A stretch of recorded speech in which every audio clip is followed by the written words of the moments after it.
Hello friends.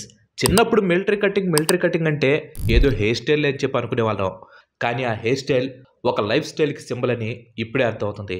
లైఫ్‌లో discipline రావాలంటే military వాళ్ళని ఫాలో అయితే చాలు అని చెప్పి అంటూ ఉంటారు. కానీ మిలిటరీ వాళ్ళని ఫాలో అవ్వటం అనేది అంత ఈజీ అయితే కాదు. వీళ్ళ లైఫ్‌లో ఉండే రూల్స్‌ని ఫాలో అవ్వటం సామాన్యులకి చాలా అంటే చాలా కష్టం. సో ఈరోజు వీడియోలో మిలిటరీ వాళ్ళు ఫాలో అయ్యే రూల్స్ ఏంటో మనం ఒకసారి తెలుసుకుందాం. Let's get into the show. Facial hair. Indian defence ఫోర్సెస్లో ఉండే ఇండియన్ ఆర్మీ వాళ్ళు ఇంకా ఇండియన్ ఎయిర్ ఫోర్స్ వాళ్ళు ఫేషియల్ హెయిర్ మెయింటెనెన్స్ విషయంలో స్ట్రిక్ట్ రూల్స్ని ఫాలో అవ్వాల్సి ఉంటుంది. రూల్స్ ప్రకారం ఎవరికి కూడా అప్పర్ లిప్ కిందకి హెయిర్ ఉండకూడదు, అంటే మీసాలు అనేవి కిందకు ఉండకూడదు. అయితే ఈ రూల్స్ డిఫరెంట్ యూనిట్స్కి డిఫరెంట్గా ఉంటాయి. ఫర్ ఎగ్జాంపుల్ ఇండియన్ నేవీలో అయితే కమాండింగ్ ఆఫీసర్ దగ్గర పర్మిషన్ తీసుకొని వాళ్ళు గెడ్డం పెంచుకోవచ్చు. కానీ వాళ్ళు గెడ్డాన్ని చాలా నీట్గా మెయింటైన్ చేయాల్సి ఉంటుంది. కొన్ని స్పెషల్ కేసెస్లో ఇండియన్ డిఫెన్స్ ఫోర్సెస్ వాళ్ళు కూడా గెడ్డం పెంచుకోవచ్చు. ఫర్ ఎగ్జాంపుల్ సిక్కులకి గెడ్డం పెంచుకోవడం అనేది రిలీజియన్లో ఒక పార్ట్, కాబట్టి వాళ్ళు గెడ్డాన్ని పెంచుకోవచ్చు. ఇండియన్ ఆర్మీలో డోగ్రా రెజిమెంట్కి చెందిన వాళ్ళకి పెద్ద పెద్ద మీసాలు ఉంటాయి, అంటే అప్పర్ లిప్ కిందకు కూడా వాళ్ళు మీసాలు పెంచుకోవచ్చు.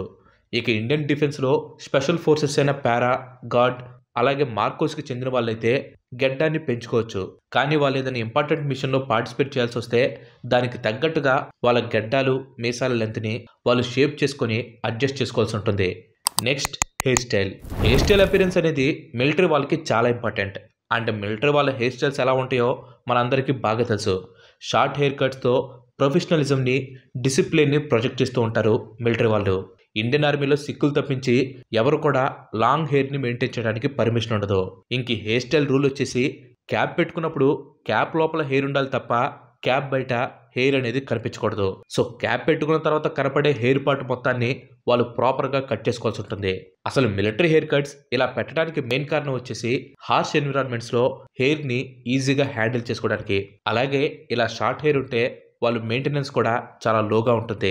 సో ఇలా షార్ట్ హెయిర్స్ని ఉంచుకోవాలి కాబట్టి సోల్జర్స్ డిఫరెంట్ హెయిర్ స్టైల్స్ని అడాప్ట్ చేసుకుంటూ ఉంటారు. Like high and tight, crew cut, bus cut, regulation cut, side part, flat top, ఇలా కొన్ని డిఫరెంట్ టైప్స్ ఆఫ్ హెయిర్ స్టైల్స్ని వాళ్ళు మెయింటైన్ చేస్తూ ఉంటారు. అయితే కొన్నిసార్లు డిప్లాయ్మెంట్ని బట్టి, రిక్వైర్మెంట్ని బట్టి సోల్జర్స్ పైన చెప్పిన హెయిర్ స్టైల్స్ని మెయింటైన్ చేయాల్సి ఉంటుంది. అయితే స్పెషల్ ఫోర్సెస్ కమాండోస్కి హెయిర్ స్టైల్స్ అనేవి ఏమీ ఉండవు. వీళ్ళు వాళ్ళకు నచ్చిన హెయిర్ స్టైల్స్ని మెయింటైన్ చేసుకోవచ్చు. ఎందుకంటే వీళ్ళు డిప్లాయ్మెంట్ని బట్టి లేదా ఐడెంటిటీని దాచిపెట్టడం లేదా ఐడెంటిటీ మార్చడం ఇలాంటివి చేయాల్సి వస్తూ ఉంటుంది. సో అలాంటి టైంలో వీళ్ళు లాంగ్ హెయిర్ని పెంచాల్సిన అవసరం ఉంటుంది. అసలు మిలిటరీ హెయిర్ స్టైల్ అన్నా ఏ హెయిర్ స్టైల్ అయినా సరే మెయింటైన్ చేయడానికి ముందు హెయిర్ ఉండాలి కదా బాసు అని చాలామంది అనొచ్చు. నిజమే, ఈ మధ్యకాలంలో హెయిర్ ఫాల్ అనేది చాలా అంటే చాలా కామన్ ప్రాబ్లం అయిపోయింది. బేసిక్గా ఈ హెయిర్ ఫాల్ అనేది 4 స్టేజెస్లో ఉంటుందన్నమాట. దీనిలో ఫస్ట్ స్టేజ్ వచ్చేసి minor hair loss and hair density తగ్గిపోవటం. ఇన్ కేసు మీరు కనుక ఈ ఫస్ట్ స్టేజ్లో ఉంటే మ్యాన్ మ్యాటర్స్ హెయిర్ గమ్మీస్ మీకు బెస్ట్ ఆప్షన్. డాక్టర్స్ ప్రిస్క్రైబ్ చేసిన ఈ మ్యాన్ మ్యాటర్ హెయిర్ గమ్మీస్ని రెగ్యులర్గా యూజ్ చేయడం వలన మీ హెయిర్ ఫాల్ని తగ్గించవచ్చు, మీ హెయిర్ని హెల్తీగా కూడా ఉంచుకోవచ్చు. ఈ మ్యాన్ మ్యాటర్స్ గురించి మీరు మరింత ఇన్ఫర్మేషన్ తెలుసుకోవాలనుకుంటే మీరు డైరెక్ట్గా మ్యాన్ మ్యాటర్స్ యాప్ ద్వారా డాక్టర్ను కూడా మీరు కన్సల్ట్ అవ్వచ్చు. మ్యాన్ మ్యాటర్స్లో ఉండే new and improved formula with DTH blocker blend మీ హెయిర్ థిన్ కావటాన్ని స్లో చేస్తుంది. మ్యాన్ మ్యాటర్స్ హెయిర్ థిన్నింగ్ని రెడ్యూస్ చేస్తుందని క్లినికల్ టెస్ట్లో కూడా ప్రూవ్ అయింది. సో ఈ మ్యాన్ మ్యాటర్స్ హెయిర్ గమ్మీస్ని మీరు రెగ్యులర్గా యూజ్ చేస్తే మీ హెయిర్ అనేది బాగా థిక్గా అండ్ స్ట్రాంగ్ అవుతుంది. రోజు ఈ మ్యాన్ మ్యాటర్ హెయిర్ గమ్మీని తినండి, అండ్ అది కూడా ఒక పర్టికులర్ టైంని మెయింటైన్ చేసుకొని తినండి. ఇలా 4 to 5 months కనుక మీరు రెగ్యులర్గా మెయింటైన్ చేస్తే మీకు బెస్ట్ రిజల్ట్స్ అనేవి వస్తాయి. Man matter hair gummies tastiest and easiest solution for hair fall. దీనికి సంబంధించిన లింక్స్ అన్ని కూడా కింద డిస్క్రిప్షన్లో అలాగే పిన్ చేసిన కామెంట్లో ఇస్తున్నాను. ఇంట్రెస్ట్ ఉన్న వాళ్ళు ఒకసారి చెక్ చేయండి. Thank you. Next, female hair styles. Military అంటే జస్ట్ మగవాళ్ళు మాత్రమే కాదు, ఆడవాళ్ళు కూడా ఉంటారు. అండ్ వాళ్ళకు కూడా కొన్ని రూల్స్ అనేవి ఉంటాయి. ఇండియన్ ఎయిర్ ఫోర్స్ అకాడమీ అలాగే ఇండియన్ నేవల్ అకాడమీకి చెందిన ఫీమేల్ సోల్జర్స్కి లాంగ్ హెయిర్ పెంచుకోవడానికి పర్మిషన్ అయితే ఉంటుంది. కానీ ఆ హెయిర్ని బన్ స్టైల్లో నీట్గా మెయింటైన్ చేయాల్సి ఉంటుంది. AFA ఇంకా INAలో లాంగ్ హెయిర్ని మెయింటైన్ చేయడానికి ఫీమేల్ క్యాండిడేట్స్కి పర్మిషన్ ఉంటుంది. కానీ చాలామంది ఫీమేల్ క్యాండిడేట్స్ షార్ట్ హెయిర్ని మెయింటైన్ చేయడానికి ఇష్టపడుతూ ఉంటారు. దీనికి కారణం ట్రైనింగ్ సమయంలో లాంగ్ హెయిర్ని మెయింటైన్ చేయడం బాగా కష్టం అవుతుంది. సో అందుకనే వీళ్ళ హెయిర్ని కట్ చేసుకోవడానికే ఇష్టపడుతూ ఉంటారు. సేమ్ NDAలో కూడా లాంగ్ హెయిర్ని మెయింటైన్ చేయడానికి పర్మిషన్ ఉంటుంది. కానీ క్యాడెట్స్ అందరూ కూడా షార్ట్ హెయిర్నే ప్రిఫర్ చేస్తూ ఉంటారు. చెన్నైలోని ఆఫీసర్స్ ట్రైనింగ్ అకాడమీలో మాత్రం ఫిమేల్ క్యాండిడేట్స్ అందరూ ఖచ్చితంగా షార్ట్ హెయిర్ని మెయింటైన్ చేయాలి. వీళ్ళకి లాంగ్ హెయిర్కి పర్మిషన్ అయితే ఉండదు. Next tattoo policy. Indian army reversed tattoo policy ప్రకారం టాటూస్ని బాడీ మీద వేయించుకోవచ్చు, కానీ కొన్ని కండిషన్స్ ఉంటాయి. ఆర్మీ వాళ్ళు లేదా ఆర్మీకి వెళ్ళాలనుకునే వాళ్ళు ఇన్నర్ ఫోర్ ఆర్మ్ మీద లేదంటే మీ పామ్కి రివర్స్ సైడ్లో టాటూని వేయించకూడదు.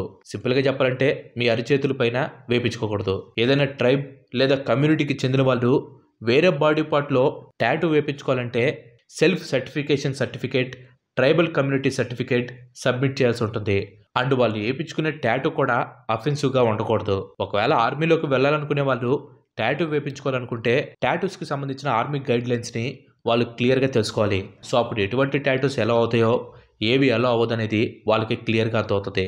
Next uniform. ఒక మిలిటరీ సోల్జర్ లేదా ఆఫీసర్ యొక్క ఐడెంటిటీ వచ్చేసి అతని యూనిఫామ్లోనే ఉంటుంది. అండ్ ఇండియన్ ఆర్మీలో ప్రతి అకేషన్కి ఒక డిఫరెంట్ యూనిఫామ్ అనేది ఉంటుంది. ఆఫీసర్స్ వేసుకునే జనరల్ డ్యూటీ యూనిఫామ్ ఆలివ్ కలర్లో ఉంటుంది. అండ్ అది కూడా హాఫ్ స్లీవ్ షర్ట్స్. వింటర్ సీజన్లో అయితే ఈ యూనిఫామ్లో కొన్ని చేంజెస్ ఉంటాయి. రీసెంట్గా ఇండియన్ ఆర్మీలో బ్రిగేడర్ కంటే ఎక్కువ ర్యాంక్ ఉంటే ఆఫీసర్స్కి కామన్ యూనిఫామ్ని ఇంట్రొడ్యూస్ చేశారు. యూనిఫామ్ని సరిగ్గా మెయింటైన్ చేయకపోయినా లేదా యూనిఫామ్ నీట్గా ఉండకపోయినా ఇండియన్ ఆర్మీలో సివియర్ పనిష్మెంట్స్ అనేవి ఉంటాయి. నెక్స్ట్ ఆబ్సెంట్ వితౌట్ లీవ్ పెట్టకుండా ఆబ్సెంట్ అవటం, పై ఆఫీసర్స్కి ఇన్ఫార్మ్ చేయకుండా లీవ్ పెట్టిన డేట్స్ కంటే ఎక్కువ రోజులు లీవ్ తీసుకోవటం, లీవ్లో ఉన్నప్పుడు రీజాయిన్ అవ్వమని ఆర్డర్స్ వస్తే ఆ ఆర్డర్స్ని పట్టించుకోకుండా పక్కన పెట్టేయటం, ఇలాంటివి మిలిటరీలో అసలు చేయకూడదు. వీటిలో ఏది చేసినా కానీ వాళ్ళ పైన స్ట్రిక్ట్ పనిష్మెంట్స్ అనేవి ఉంటాయి. Next parades, excise duties. వీటిల్లో దేనికి కూడా లేటుగా వెళ్ళకూడదు. ఆఫీసర్ పర్మిషన్ లేకుండా పెరేడ్కి ఇంకా ఎక్సైజ్కి వాళ్ళు లీవ్ పెట్టకూడదు. ఒక సోల్జర్ ఇచ్చిన డ్యూటీ లేదా ఒక పొజిషన్లో ఉండాలని చెప్పి ఆర్డర్ వేస్తే ఆ ఆర్డర్ని ఖచ్చితంగా పాటించాలి. సోల్జర్ కానీ ఆ పొజిషన్లో ఉండకపోతే అది అఫెన్స్ కిందకు వస్తుంది. పొజిషన్ అంటే టికెట్ పొజిషన్ అంటారు కదా, అంటే వాళ్ళకి ఒక ప్లేస్ అనేది ఉంటుందన్నమాట. ఆ ప్లేస్లో ఖచ్చితంగా వాళ్ళు అక్కడే ఉండి తీరాలి. Next disobedient. మిలిటరీలో ఇది చాలా అంటే చాలా ఇంపార్టెంట్ రూల్. సుపీరియర్ ఆఫీసర్ ఇచ్చిన డైరెక్ట్ ఆర్డర్స్ని డిసోబే చేయటం చాలా అంటే చాలా సీరియస్ అఫెన్స్. యాక్టివ్ సర్వీస్లో ఉన్న వాళ్ళు డైరెక్ట్ ఆర్డర్ని డిసోబే చేస్తే వాళ్ళకి జైలు శిక్ష పడుతుంది. కొన్నిసార్లు ఈ జైలు శిక్ష 14 సంవత్సరాల వరకు పడే అవకాశం ఉంటుంది. అదే యాక్టివ్ సర్వీస్లో లేని వాళ్ళు సుపీరియర్ ఆఫీసర్ ఆర్డర్ని డిసోబే చేస్తే వాళ్ళకి 5 ఏళ్ల వరకు జైలు శిక్ష పడే అవకాశం ఉంటుంది.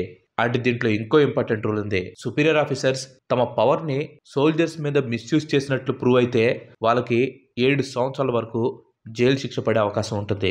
నెక్స్ట్ రూల్ దగ్గరికి వెళ్లే ముందు ఇంతవరకు ఈ వీడియో చూసారంటే ఈ వీడియో మీకు నచ్చిందని అనుకుంటున్నాను. మీకు కనుక నచ్చినట్లయితే ఈ వీడియోని ఖచ్చితంగా లైక్ చేయండి.